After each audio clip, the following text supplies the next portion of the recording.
ეს ზაფხული სიყვარულში იწყება ძლიერი მიზიდულობით, მნიშვნელოვანი არჩევანით. აქ არის როგორც ძლიერი ემოციური კავშირი, ისე არჩევანი, დაბნეულობა და საბოლოოდ სტაბილური, მაგრამ ნელი განვითარება.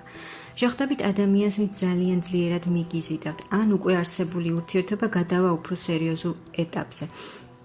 ურთიერთობა იქნება ცოცხალი, ემოციური და ინტენსიური. თუ ურთიერთობა არსებობს, ის უფრო თბილი და ახლო გახდება. თუ არ არსებობს, იზრდება შანსი, რომ ვინმე ძალიან ძლიერად დაგაინტერესებთ. მაგრამ იქნება პატარა სირთულე, ერთ მონაკვეთში შეიძლება იგრძნოთ სიჩუმე ურთიერთობაში, შინაგანი გაურკვევლობა. მაგრამ ეს დროებითი ფაზაა. მოგიწევთ სიყვარულისა და ცხოვრების სხვა სფეროების დაბალანსება, ორი სიტუაციის ერთდროულად მართვა. ემოციური არასტაბილურობის გადალახვა. ეს არის სიყვარული, რომელიც იწყება ძლიერი მიზიდულობით, გადის დაბნეულობას და საბოლოოდ ყალიბდება რეალურ, სტაბილურ კავშირად. სიყვარულში არის არჩევანი, ზრდა და ნელი, მაგრამ რეალურად განმტკიცებული კავშირი.